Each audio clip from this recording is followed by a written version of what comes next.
ପିଲାମାନେ ଆଜି ଗୋଟିଏ ସୁନ୍ଦର ମଜାଦାର କାହାଣୀ ଶୁଣିବା। କାହାଣୀଟି ହେଉଛି ସ୍ୱର୍ଗ ଗମନ। ଶଙ୍କର ବୋଲି ଗୋଟିଏ ଲୋକ ଥିଲା। ସେ ରାଜାଙ୍କ ପାଖରେ ମାଳି କାମ କରୁଥିଲା। ରାଜାଙ୍କ ବଗିଚା ମାଇଲ ମାଇଲ ବ୍ୟାପୀ ବିସ୍ତୃତ। ତା ଭିତରେ କେତେ ରଙ୍ଗର ଫୁଲ, ସବୁଜ ଘାସର ମଖମଲ ଆଉ ବିରାଟ ବିରାଟ ଗଛ। ସକାଳୁଠୁ ସଞ୍ଜ ଯାଏ ଶଙ୍କରକୁ ବ୍ୟସ୍ତ ରହିବାକୁ ପଡ଼ୁଥିଲା ସେଇ ବଗିଚା କାମରେ। ଶୁଖିଲା ପତ୍ରମାନ ଝାଡ଼ୁ କରି ପରିଷ୍କାର କରିବା, ଫୁଲ ଗଛମାନଙ୍କରେ ପାଣି ଦେବା, ଟିକି ଚାରାଟିମାନ ବଢ଼ାଇବା, ଅନାବନା ଗଛଲତା ଉପାଡ଼ିବା, ମାଟି କୋଡ଼ିବା, ସାର ଦେବା ଇତ୍ୟାଦି କାମ ତାକୁ କରିବାକୁ ପଡ଼ୁଥିଲା। ସେ କୁଡ଼ିଆଟି ଥିଲା, ସେ ଯେଉଁ କୁଡ଼ିଆରେ ରହୁଥିଲା ସେ କୁଡ଼ିଆଟି ବଗିଚାର ଗୋଟିଏ କୋଣରେ ଅବସ୍ଥିତ ଥିଲା। ତେଣୁ ବିଶ୍ରାମ କଲାବେଳେ ବି ସେ ବଗିଚା ଉପରେ ଆଖି ରଖିପାରୁଥିଲା। ଦିନେ ରାତିରେ ଶଙ୍କରକୁ ନିଦ ହେଲା ନାହିଁ। ସେ ମଝି ରାତି ଯାଏ ବିଛଣାରେ ପଡ଼ି ରହି ଏକଡ଼ ସେକଡ଼ ହେଉଥାଏ। ତାପରେ ଝରକା ପାଖକୁ ଯାଇ ସେ ବଗିଚା ଭିତରକୁ ଅନାଇଲା। ସେଠାରେ ସେ ଯାହା ଦେଖିଲା ସେଥିରେ ସେ ନିଜ ଆଖିକୁ ବିଶ୍ୱାସ କରିପାରିଲା ନାହିଁ। ସେ ବିଚାରିଲା ତା ନିଜ ଆଖି ଯୋଡ଼ିକ ନିଶ୍ଚୟ ତା ସହିତ ଖେଳ ଖେଳୁଛନ୍ତି। ସେ ପୁଣି ଥରେ ଆଖି ମଳି ମଳି ଭଲ ଭାବରେ ବଗିଚା ଭିତରକୁ ଅନାଇଲା। ରୂପେଲି ଜହ୍ନ ଆଲୁଅରେ ସେ ଦେଖିଲା ବଗିଚା ଭିତରେ ଗୋଟିଏ ଅତିକାୟ ବିରାଟକାୟ ହାତୀ ସବୁଜ ଘାସ ଉପରେ ଧୀରେ ଧୀରେ ବୁଲୁଛି। ଶଙ୍କର ଆଶ୍ଚର୍ଯ୍ୟ ହୋଇଗଲା, କେଉଁଠୁ ଆସିଲା ଏ ହାତୀ? ହାତୀଟି ବର୍ଣ୍ଣ ଧଳା। ଶଙ୍କର କେବେ ହେଲେ ଧଳା ହାତୀ ଦେଖିନଥିଲା। ହଠାତ୍ ତାର ଗୋଟିଏ କଥା ମନେ ପଡ଼ିଲା। ପିଲାଦିନେ ସେ ତା ମା ଠାରୁ ଶୁଣିଥିଲା ସ୍ୱର୍ଗର ଦେବାଦେବୀ ସମ୍ପର୍କୀୟ କାହାଣୀ ସବୁ ତାର ମନେ ପଡ଼ିଲା। ସ୍ୱର୍ଗର ଦେବାଦେବୀମାନଙ୍କ ରାଜା ଇନ୍ଦ୍ର ଐରାବତ ନାମକ ଗୋଟିଏ ହାତୀର ଚଢ଼ୁଥିଲେ। ସେହି ସୁନ୍ଦର ହାତୀଟିର ଦେହର ରଙ୍ଗ ବରଫ ଭଳି ଧଳା ଦେଖାଯାଉଥିଲା। ଏଇଟି ନିଶ୍ଚୟ ଐରାବତ। ଶଙ୍କର ଉତ୍ତେଜିତ ହୋଇ କହିଲା, ସ୍ୱର୍ଗର ଭଲ ଭଲ ଖାଦ୍ୟ ପାଇ ଅରୁଚି ଜନ୍ମିବାରୁ ସେ ଟିକିଏ ପରିବର୍ତ୍ତନ ପାଇ ମର୍ତ୍ତ୍ୟକୁ ଆସିଛି। ମୁଁ ଯଦି ତାର ଲାଞ୍ଜ ଧରି ଓହଳି ପଡ଼ିବି, ତେବେ ତା ସହିତ ସ୍ୱର୍ଗରେ ପହଞ୍ଚି ସେଠାକାର ବିସ୍ମୟକର ବସ୍ତୁମାନ ଦେଖିପାରିବି ବୋଲି ନିଜକୁ ନିଜେ ଶଙ୍କର ଭାବିଲା। ଶଙ୍କର ପାଦ ଚିପି ଚିପି ଏଇଭଳି ନିଶବ୍ଦରେ ଘରୁ ବାହାରିଗଲା ଯେ ତା ସ୍ତ୍ରୀ କିଛି ଜାଣିପାରିଲା ନାହିଁ। ଗୋଟେ ଗଛ ଆଢ଼ୁଆଳରେ ରହି ଶଙ୍କର ହାତୀଟିକୁ ଲକ୍ଷ୍ୟ କରିବାକୁ ଲାଗିଲା। ମନ ଇଚ୍ଛା ଘାସ ଖାଇସାରି ହାତୀଟି ଗଛଲତାର ନରମ ପତ୍ରମାନ ଖାଇଲା। ତାପରେ ଖାଇଲା ଅଧା ପାଚିଲା ଆମ୍ବ ଗୁଡ଼ାଏ। ଶଙ୍କର ଉଁ ଚୁଁ କିଛି କହିଲା ନାହିଁ। ସ୍ୱର୍ଗ ଦେଖିବା ପାଇଁ ତା ମନ ଉଚ୍ଛନ୍ନ ହେଉଥାଏ। ତେଣୁ ହାତୀଟିକୁ ସେ ଗୋଡ଼େଇଲା ନାହିଁ। ଭୋର ହୋଇ ଆସିବା ବେଳକୁ ବୋଧହୁଏ ହାତୀର ପେଟ ପୂରିଗଲା। ସେ ଶୁଣ୍ଢ ଉପରକୁ ଉଠେଇ ଆରାମରେ ହାକୁଟି ମାରିଲା। ଶଙ୍କର ବୁଝିପାରିଲା ଯେ ଏଥର ହାତୀ ମର୍ତ୍ତ୍ୟ ଛାଡ଼ିବ। ସେ ଦୌଡ଼ି ଯାଇ ତା ଲାଞ୍ଜ ଧରି ଝୁଲିବାକୁ ଲାଗିଲା। ଐରାବତ ଗୋଟିଏ ହେଲିକପ୍ଟର ଭଳି ଶୂନ୍ୟକୁ ଉଡ଼ିଗଲା। ଚାହୁଁ ଚାହୁଁ ସେ ମେଘମାଳାର ବହୁ ଉଚ୍ଚରେ ଉଡ଼ିବାକୁ ଲାଗିଲା। ଶଙ୍କର ତଳକୁ ଅନାଇକି ଦେଖିଲା, କାହିଁ କେତେ ତଳେ ରାଜାଙ୍କ ବଗିଚା ଗୋଟାଏ ବିନ୍ଦୁ ଭଳି ଦେଖାଯାଉଛି। ଭୟରେ ଶଙ୍କରର ଚେହେରା ଶେତା ପଡ଼ିଗଲା। ସେ ମୁହଁରେ ଦେଖାଦେଲା ବିନ୍ଦୁ ବିନ୍ଦୁ ଝାଳ। କିନ୍ତୁ ସ୍ୱର୍ଗରେ ପହଞ୍ଚିବାକୁ ସେମାନଙ୍କୁ ବିଶେଷ ବିଳମ୍ବ ହେଲା ନାହିଁ। ଶଙ୍କର ଐରାବତର ଲାଞ୍ଜ ଛାଡ଼ିଦେଇ ସ୍ୱର୍ଗରେ ଛିଡ଼ା ହୋଇ ଚାରିଆଡ଼କୁ ଅନେଇବାକୁ ଲାଗିଲା। ତା ଆଖିରେ ବିସ୍ମୟ ଭରିଗଲା। ଏହା ହିଁ ବୋଧହୁଏ ସ୍ୱର୍ଗର ଉଦ୍ୟାନ ନନ୍ଦନକାନନ ବୋଧେ। ସେ ଆନନ୍ଦରେ ନିଜକୁ ନିଜେ କହିଲା, ଏଇ ଗଛଗୁଡ଼ିକ କେଡ଼େ ବଡ଼ ବଡ଼, ଆଉ ଇନ୍ଦ୍ରଙ୍କ ମାଳି କି ପ୍ରକାର ସାର ବ୍ୟବହାର କରେ। ଶଙ୍କର ଏହିସବୁ କଥା ଭାବି ଭାବି ବୁଲି ବୁଲି ସବୁ ଦେଖିବାକୁ ଲାଗିଲା। ମର୍ତ୍ତ୍ୟର ଗଛଠାରୁ ସ୍ୱର୍ଗର ଗଛଗୁଡ଼ିକ 10 ଗୁଣ ବଡ଼। ପତ୍ରଗୁଡ଼ିକ ବି ସେହିପରି ବଡ଼।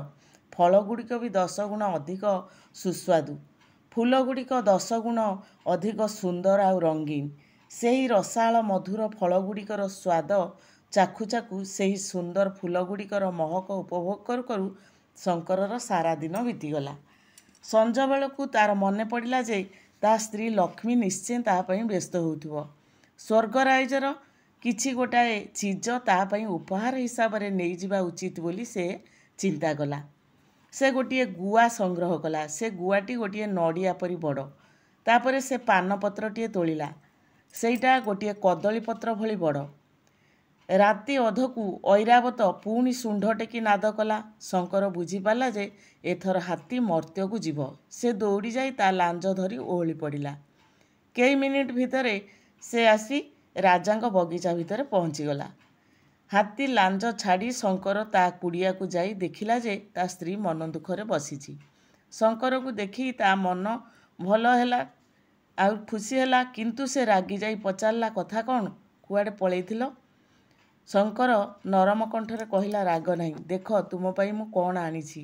ଲକ୍ଷ୍ମୀ ସେ ଅଦ୍ଭୁତ ଗୁଆ ଆଉ ପାନ ଦେଖି ବଡ଼ ଆଶ୍ଚର୍ଯ୍ୟ ହୋଇ ପଚାରିଲା, ଏଇଭଳି ପାନ ଆଉ ଗୁଆ କେଉଁଠୁ ପାଇଲ?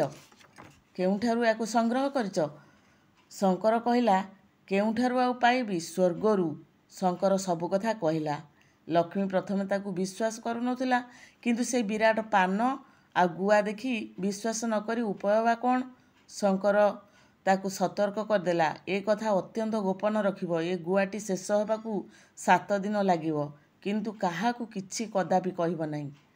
ଲକ୍ଷ୍ମୀ କଥାଟି ଗୋପନ ରଖିବ ବୋଲି କହିଲା ସିନା, କିନ୍ତୁ ରଖିପାରିଲା ନାହିଁ। ଗପିବାକୁ ସେ ଭାରି ଭଲ ପାଏ।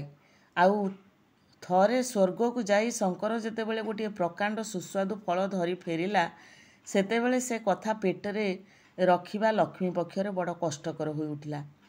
ସାଙ୍ଗ ପଡ଼ୋଶୀମାନଙ୍କୁ ଦେଖିଲେ ତା ଜିଭ ସଲସଲ ହେବାକୁ ଲାଗିଲା। ତଥାପି ସେ କୌଣସି ପ୍ରକାରେ ସବୁ କଥା ଲୁଚେଇ ରଖିଥିଲା।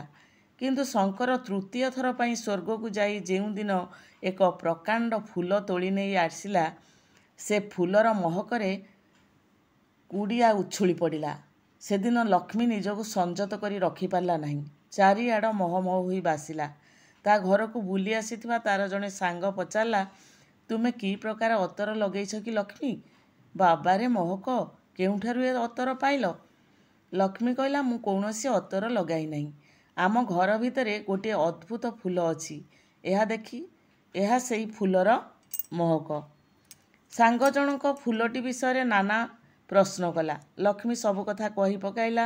ଅବଶ୍ୟ ଏକଥା କାହାକୁ କହିବ ନାହିଁ ବୋଲି ସେ ପ୍ରତିଶ୍ରୁତି ଦେଇଥିଲା। କିନ୍ତୁ ସାଙ୍ଗ ଜଣକ ଯାଇ ତାର ସବୁଠୁ ଅନ୍ତରଙ୍ଗ ସାଙ୍ଗ ବୋଲି ସେ କଥା ସେ କହିଲା। ସେ ମଧ୍ୟ କାହା ପାଖରେ ଏକଥା କହିବ ନାହିଁ ବୋଲି ତା ସାଙ୍ଗକୁ ବି ଅନୁରୋଧ କଲା। କ୍ରମେ ସହରର ସବୁ ସ୍ତ୍ରୀ ଲୋକ ଶଙ୍କରର ସ୍ୱର୍ଗ ଭ୍ରମଣ କଥା ଜାଣିଗଲେ। କାରଣ ଜଣେ ଜାଣିଲା, ଜଣେ ଅନ୍ୟ ଜଣଙ୍କୁ କହିବୁନି, ତୁ କାହା ଆଗରେ କହିବୁନି କହିକି ତାକୁ କହିଦେଲା। ପୁଣି ସିଏ କହିଲା, ତୁ କାହା ଆଗରେ କହିବୁନି ବୋଲି କହିକି, ଏମିତି କହିବୁନି ବୋଲିକି ସମସ୍ତଙ୍କ ପାଖରେ କଥାଟି ପ୍ରଚାର ହୋଇଗଲା। ସେମାନଙ୍କଠାରୁ ସେମାନଙ୍କ ସ୍ୱାମୀମାନେ ତଥା ପରିବାରର ଅନ୍ୟମାନେ ବି ଜାଣିଲେ। ଦିନେ ସକାଳେ ସହରର ସମସ୍ତ ବାସିନ୍ଦା ଆସି ଶଙ୍କରଙ୍କ କୁଡ଼ିଆ ଆଗରେ ହାଜର ହୋଇଗଲେ। ଶଙ୍କର ଯେତେବେଳେ ପୁଣି ଥରେ ସ୍ୱର୍ଗକୁ ଯିବ, ସେତେବେଳେ ସେ ଯେମିତି ସେମାନଙ୍କ ସାଥିରେ ନେଇଯାଏ, ସମସ୍ତେ ଏଇ ଜିଦ୍ କଲେ। ଶଙ୍କର ତା ସ୍ତ୍ରୀର ବୋକାମି ଯୋଗୁଁ ବହୁତ ବିରକ୍ତ ହେଲା, କିନ୍ତୁ ସେ ବା କ'ଣ କରନ୍ତା? ସେ ଲୋକଙ୍କ ପ୍ରସ୍ତାବରେ ରାଜି ହେବାକୁ ବାଧ୍ୟ ହେଲା। ସେ କହିଲା, ଠିକ୍ ଅଛି, ଆଜି ରାତିରେ ସଭିଏଁ ଆସି ରାଜାଙ୍କ ବଗିଚାରେ ଜମା ହେବ, କିନ୍ତୁ ସାବଧାନ, କେହି ହଲଚଲ ହେବ ନାହିଁ, କିଛି କଥାବାର୍ତ୍ତା ହେବ ନାହିଁ।